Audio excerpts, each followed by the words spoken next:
on est face à un événement scénarisé avec un objectif.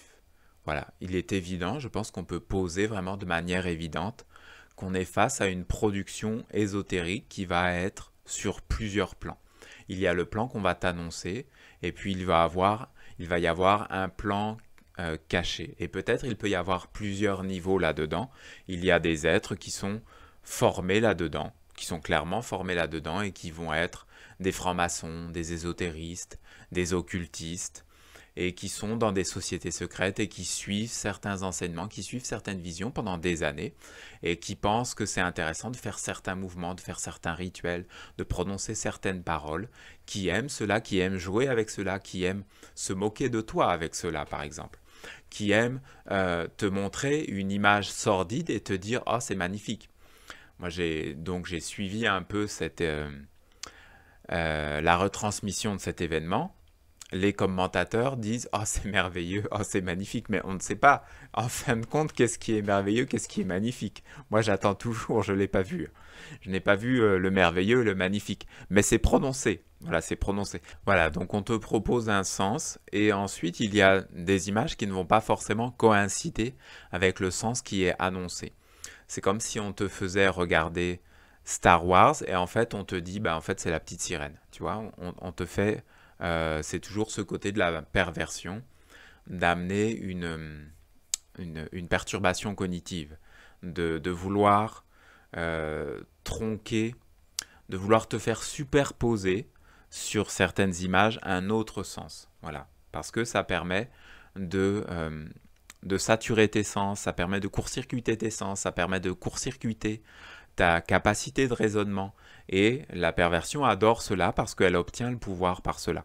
On, on va obtenir la sidération, voilà, la saturation. On sature l'essence de l'autre, on le sidère et à partir de là, on peut le manipuler comme on veut. Ce sont des choses qui sont connues, qui sont théorisées.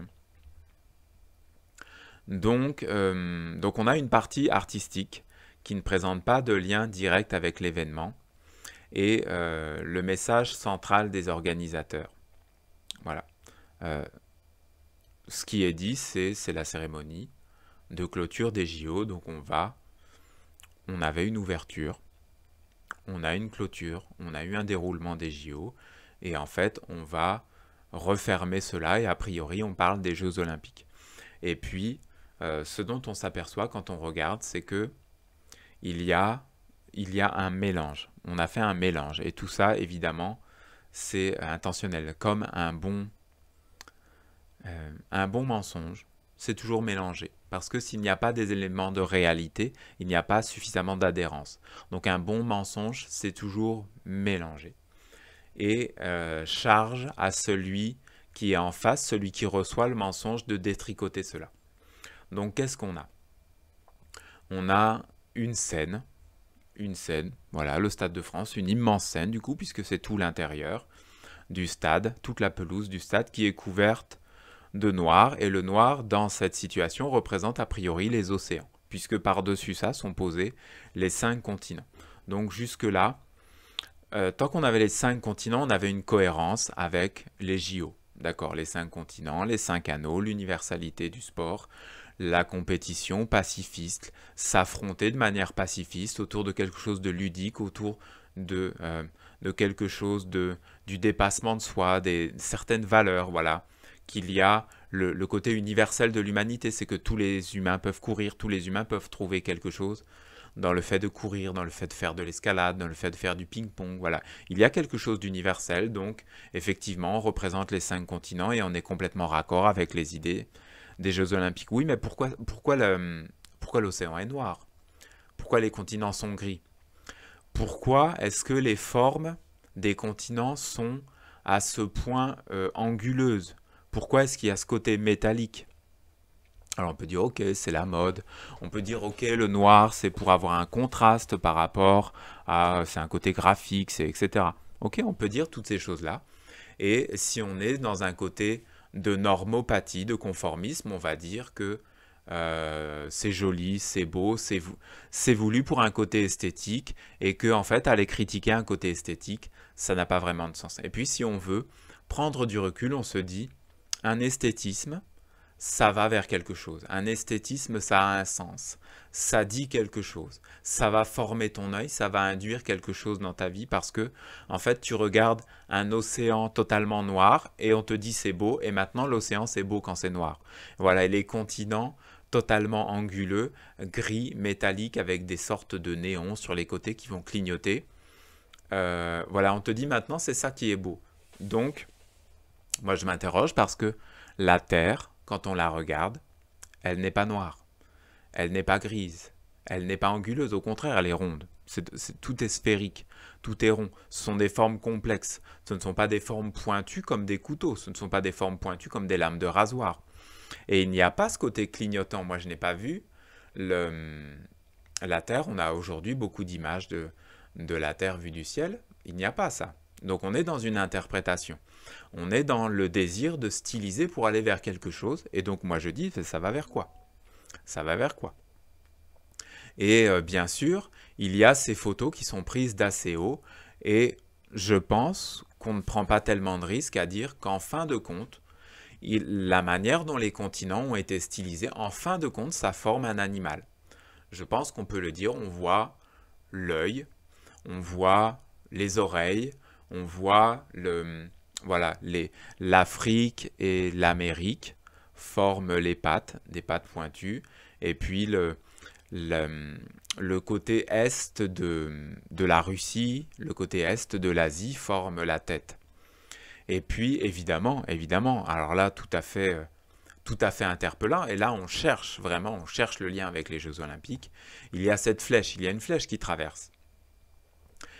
Et le sens n'est pas proposé. Moi, j'ai regardé ça, je me suis dit, ils vont nous proposer un sens pour ça. Ils vont nous dire comment penser cette flèche. Et non, ils n'ont même pas pris la peine de nous inventer un emballage pour ce truc. Ils mettent la flèche qui traverse les 5 continents et il n'y a pas de proposition de sens. Donc du coup c'est à nous de trouver le sens de ce truc. Une flèche qui traverse les 5 continents. Et bien sûr, au final, il y a un sens qui est sous-entendu puisque on a ce piano un peu plus loin dans la cérémonie. On a ce piano qui sort de la flèche, qui sort de la pointe de la flèche et qui est quelque chose quelque chose de noir, quelque chose d'extrêmement noir. On a une fascination pour le noir, hein. C'est vraiment l'amour du noir, c'est l'amour de l'obscurité. Je vais mettre quelques images, on a tellement de références noires. Le chanteur est noir, le pianiste est noir, le piano à queue est noir, mais bon, ça c'est pas vraiment original. L'immense traîne, qu'est-ce que c'est cette immense traîne? Est-ce que c'est pourquoi le piano est à la verticale? Qu'est-ce que ça apporte? Quel est le sens? Est-ce que c'est pour faire une prouesse? Une prouesse, bon déjà il n'y avait pas de prouesse musicale. Est-ce que c'est une prouesse artistique de suspendre un piano? Pourquoi pas? Mais alors quel est le sens? Est-ce qu'on a fait ça et qu'il n'y a aucun sens ou est-ce qu'il y a un sens mais qu'on ne le dit pas? Voilà, le pianiste joue l'hymne d'Apollon. Donc la flèche représenterait Apollon. Et bien sûr, on n'est pas sur le côté de l'amour parce que tout est noir, parce que tout est obscur. On a cette immense traîne royale mais totalement noir, faite avec des films, des pellicules. Voilà, vraiment le noir brillant, la lumière, mais issue de la brillance du noir, c'est tout à fait particulier. Et bien sûr, ce n'est pas une vision d'amour, évidemment, c'est autre chose. Et ça renvoie évidemment à l'autre côté de la flèche d'Apollon, puisqu'il est dit dans la mythologie que la flèche peut apporter la peste. Donc c'est tout à fait interpellant. Là, on n'est plus du tout dans les JO. Alors on n'est plus du tout dans les JO là. On est ailleurs, on est dans le désir de représenter autre chose, de donner de la force à autre chose, de transmettre un autre message. Alors revenons un petit peu sur le scénario qui nous est proposé. Donc ce qu'on nous dit, c'est que c'est le Golden Voyager. Donc il y a une référence effectivement à ce truc là qui a été envoyé dans l'espace avec certains objectifs. Et donc ce Golden Voyager qui est un extraterrestre du futur qui vient sur notre planète comme si c'était un archéologue, comme si notre planète était un site archéologique du futur. Donc il a une mission, je vous redis un peu ce qu'il raconte, le sens qui nous est proposé. Voilà. Exhumer et restaurer les JO car nous sommes dans un monde dans lequel il n'existe plus. Donc évidemment, on a bien la confirmation que la représentation futuriste, que cette image, c'est une représentation futuriste de la Terre, donc métallique avec des océans noirs, que cette représentation, c'est quelque chose dans laquelle la vie a été détruite. Voilà, les JO, donc les JO, c'est-à-dire une certaine vision de l'universalité, a été détruite, et en fin de compte, tout a été détruit. On n'a pas fait une représentation verte des continents, l'océan n'est pas bleu, on n'a pas représenté la vie. On n'a pas du tout représenté la vie, au contraire, on est dans une représentation totalement métallique de la Terre. La technologie est une vision morte. Il n'y a plus de vie sur cette planète. Et donc on a un être qui vient du haut et moi je pense, eux ils nous racontent, donc c'est le Golden Voyager. Moi je pense qu'on est plutôt dans une représentation luciférienne, c'est-à-dire de cet archange Lucifer qui descend sur la terre. Et cet archange Lucifer, si tu te concentres, si tu médites, si tu cherches à comprendre quelle est sa vision à lui, à cet archange, c'est d'être un créateur en dehors de l'harmonie. Et pour créer en dehors de l'harmonie, il faut détruire. Il n'y a pas de possibilité pour créer autrement qu'en détruisant.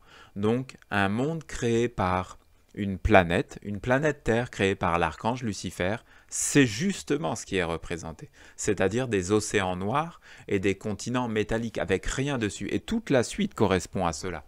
C'est-à-dire qu'on a bien un côté spirituel, lumineux, l'or, mais vraiment, justement, cette image est comme une perfection du côté luciférien, parce que ce que dit la tradition immortelle de la sagesse, c'est que la lumière est de Dieu.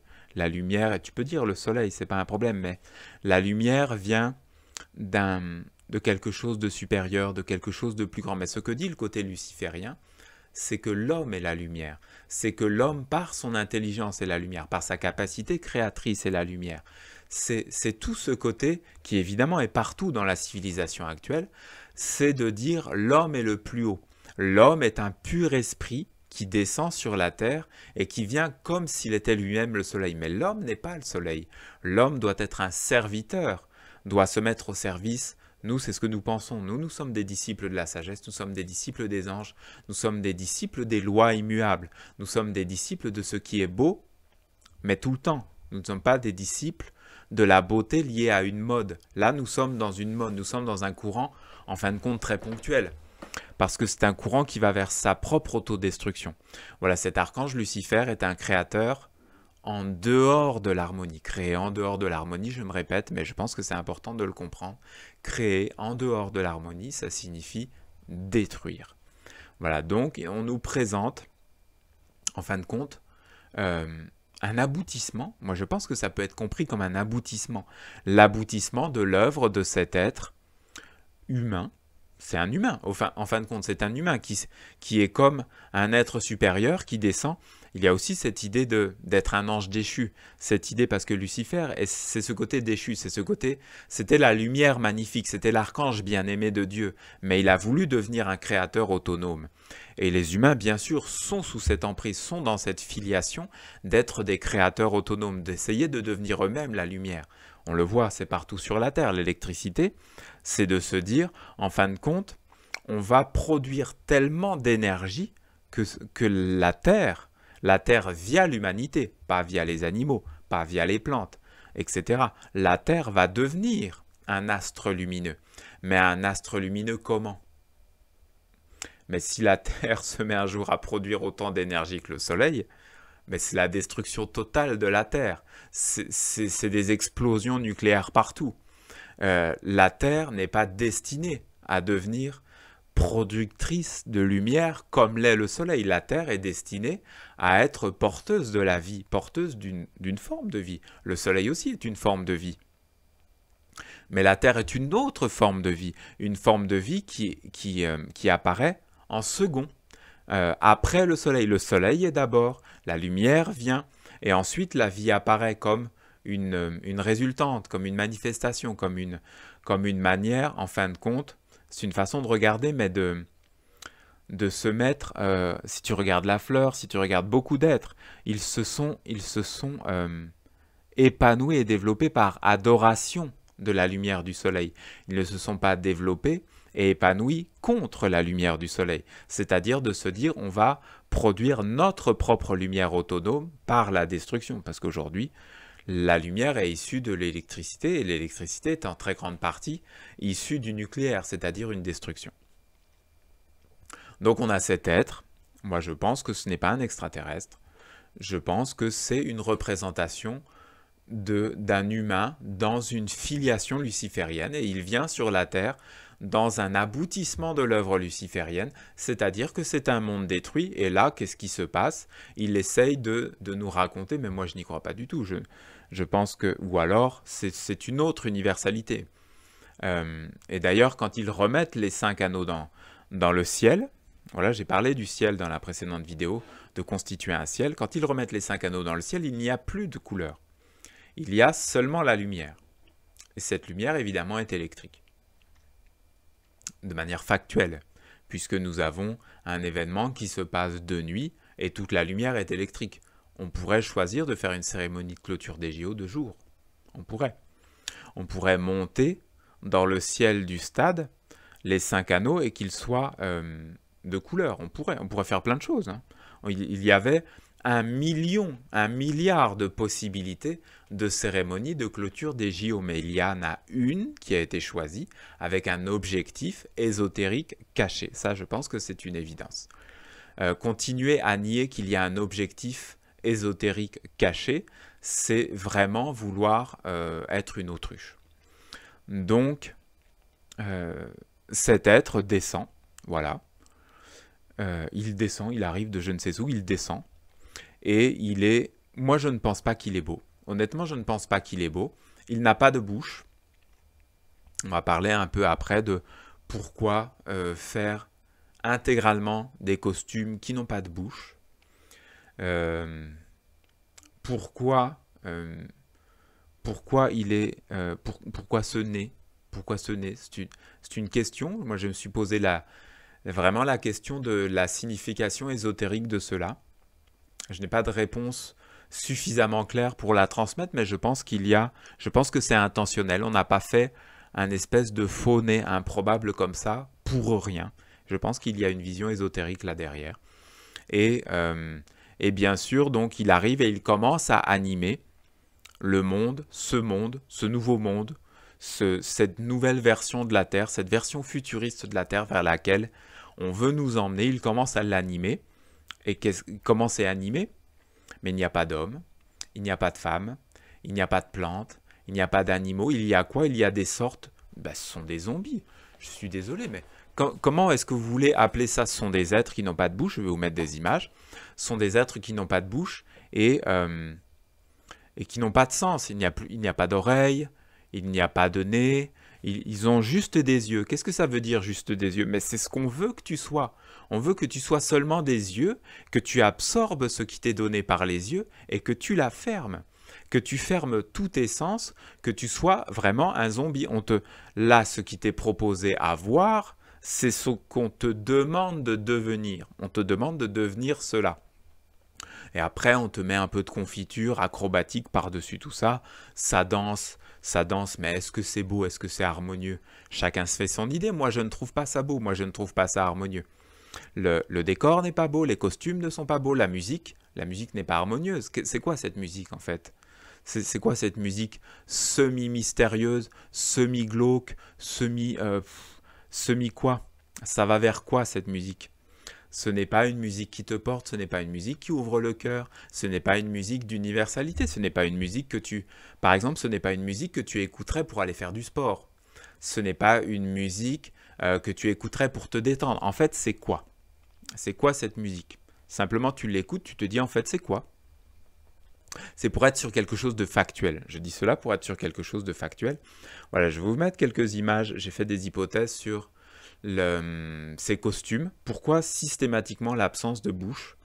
J'avais fait une vidéo sur Matrix que vous pouvez trouver sur ma chaîne YouTube si vous voulez, où j'avais un peu parlé de l'intérêt pour certains mondes que tu n'aies pas de bouche. J'avais parlé de ça parce qu'il y a une scène où Neo, le personnage de Matrix, le personnage principal du film Matrix, et il y a une proximité évidemment puisqu'on est dans une dystopie à nouveau. Hein. On est vraiment dans une proximité dans le langage, dans ce qu'on cherche, c'est continuité. C'est Matrix, c'est cérémonie des JO, de clôture des JO. On est dans une continuité, on cherche la même chose, on va vers la même chose. Clairement, le monde mort dans Matrix, un avenir mort et avec des machines. Et là, un avenir mort, il n'y a pas les machines, vous me direz, mais on est quand même sur la même chose. Donc, il y avait cette même image de présenter le personnage principal comme n'ayant plus de bouche. Plus de bouche, plus de paroles, plus de bénédiction, plus de prière, plus de chant. Mais toujours les yeux. Voilà, toujours les yeux, on te laisse les yeux. Donc, il y a d'autres personnages. Je vais vous mettre les images donc, de Dark Vador. Voilà, il y a donc cette image qui est issue du film. C'est Batman, je pense que ça s'appelle The Dark Knight Rise. Donc c'est le méchant dans ce film. Et j'ai trouvé qu'il y avait clairement une analogie. Alors on peut se demander en fin de compte quelle est cette représentation ou quel est le langage, qu'est-ce qu'on cherche à dire, qu'est-ce qu'on cherche à montrer à travers cette façon de traiter le nez et la bouche. Et donc je pense qu'on est clairement, c'est une hypothèse, hein, moi je n'ai pas forcément des milliers et des milliers de références cinématographiques, mais je pense qu'on est à peu près dans le même langage entre même le personnage doré et l'ensemble des danseurs qui, à mon avis, sont plutôt des représentations de zombies. Il y a cette idée dans le traitement de la bouche. Je pense qu'on va vers l'idée d'une mygale, en fait. Je pense qu'on est dans l'idée de la mygale. Et je vous mets une image de mygale aussi. Je pense que derrière cette idée de la mygale, il y a l'idée de la malédiction. Voilà, la mauvaise parole. La mauvaise parole qui va tout le temps t'enfermer. Jusqu'à ce que tu n'aies plus de parole. Puis en réalité, la malédiction, c'est déjà une absence de parole parce que c'est que tu es possédé. C'est une situation de possession. On le voit très bien à travers ce personnage. On voit bien que il a perdu sa bouche. Un autre monde tient sa bouche. Un être tient sa bouche. Si c'est l'idée de la mygale, bien que c'est un monde sombre, les mygales ça vit dans des trous, et puis quelle est la communication de la mygale? Quelle est la vision du monde de la mygale? Est-ce que l'homme est destiné à parler avec ces esprits-là? Est-ce que c'est ça? Pour certains, oui. Pour certains, oui. Clairement, il y a cette fascination pour l'obscur, cet amour, pour autant qu'on puisse parler d'amour de l'obscurité et d'amour de la malédiction. Je pense que ces courants existent et que ces courants gagnent du terrain année après année dans le monde. Et juste après, on va s'intéresser à, en fin de compte, pourquoi est-ce qu'ils gagnent du terrain dans le monde. Et vous allez voir que c'est mathématique. Il n'y a pas de malchance, il n'y a pas de fatalité. Ce sont des choses mathématiques, ce sont des lois qui s'appliquent.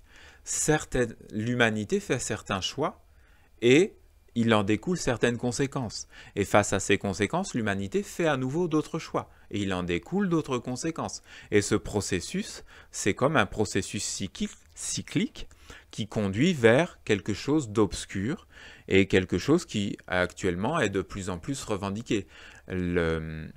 Emmanuel Macron, ce président placé, officiellement élu, mais en réalité je pense plutôt qu'il a été placé, c'est synonyme presque, cet être, il a fait à répétition des déclarations qui montrent bien qu'il n'y a plus réellement, aujourd'hui, il n'y a plus tellement de résistance à l'obscurité. Un peu, il y en a un peu, mais pas dans la masse, pas dans le peuple. Le peuple est déjà fécondé. Il est possible d'aller vers autre chose. Moi, je suis porteur d'autre chose, c'est évident. Mais la grande majorité du peuple est déjà fécondée et est prête à accepter.